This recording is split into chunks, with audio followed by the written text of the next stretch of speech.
Hello, class, and welcome to Module 2. We're talking about main ideas and identifying topics. So we'll start with identifying topics.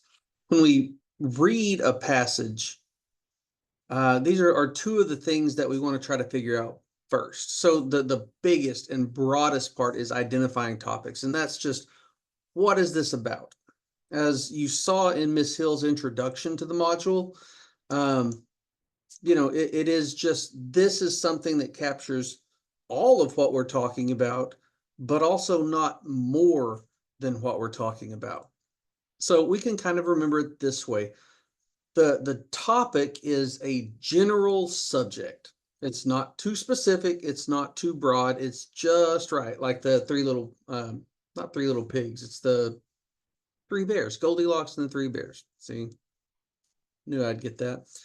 All right, so usually the topic can be stated in a single word or a short phrase. All right, and we'll look at some examples here in a minute. So a short phrase, one sentence, just short. It covers all of the details in the passage, so it's just right. But it's not so broad that it covers more than the passage. All right, remember those three bears.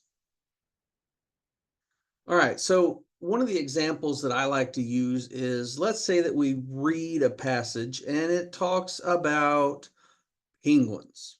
All right, it talks about, where penguins live, what penguins do, all the different habits of penguins and their migrations. I don't know if you guys are old enough to remember that movie March of the Penguins, but it covers all that stuff. All right, so the topic of that reading passage would be penguins. But if I just tell you that that's what it's about, I don't give you any more details than that. So we're not talking about the main ideas yet.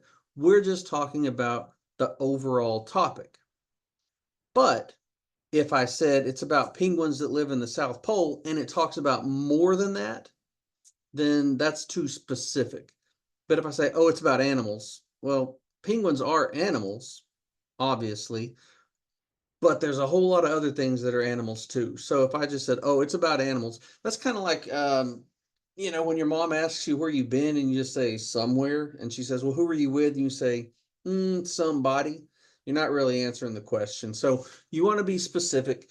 You need to make sure that that answer, when you're looking at something and trying to figure out what the topic is, that is just right. Not too narrow, not too broad. So we can practice a little bit, and I'm also giving you this link in this little piece of the module, so you guys can click on this and practice. But let's go here, and this is just an online resource. You guys, I want you to practice on these and do these. You can scroll down through them, but let's look at the first one. The directions are: read each paragraph. Should always read directions, and then select the most appropriate topic. Okay. This will give you feedback. It'll tell you, what you missed, why you missed it, those types of things. It'll give you explanations. Make sure you read those.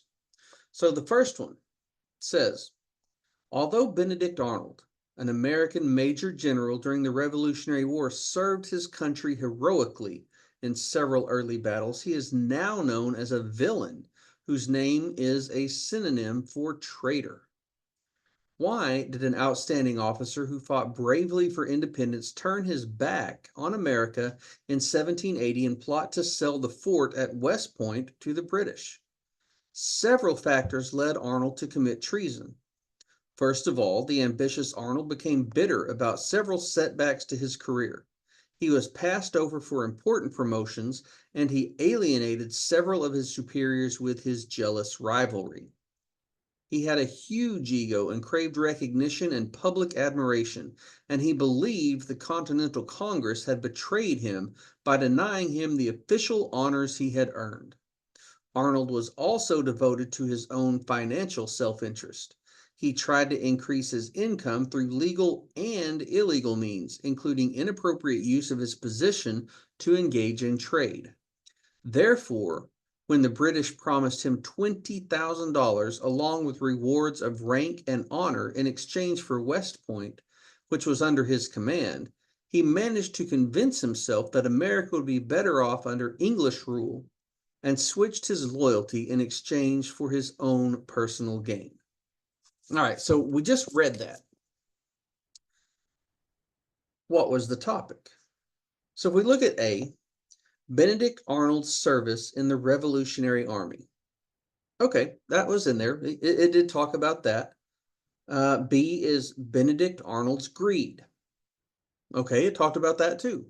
And C is reasons behind Benedict Arnold's treason. All right, so all three of these are true. It did talk about all of those. Benedict Arnold is too broad of a topic, right? Because it's not his whole life story. It's just a little piece of it. So he's not our topic. The first one, Benedict Arnold's service in the Revolutionary Army. Again, I think that's too broad because this doesn't talk about his whole service in the Army, just a piece of it and some of the other things it did. It also talks about Benedict Arnold's greed, right? But it talks about more than that also. But if we look at C, reasons behind Benedict Arnold's treason, that's our topic. We could even just say Benedict Arnold's treason, but this does go into a little bit more detail about reasons behind that. So our answer is going to be C. Okay, so let's go back to our slide and we'll look at this. So C is our reasons behind Benedict Arnold's treason. A is too broad. It does talk about that, but it doesn't cover his entire service record. B is too narrow. C is just right. And that's what we're looking for when we talk about topics. So again, go through there, practice those skills. You'll get instant feedback, and we'll cover some more later.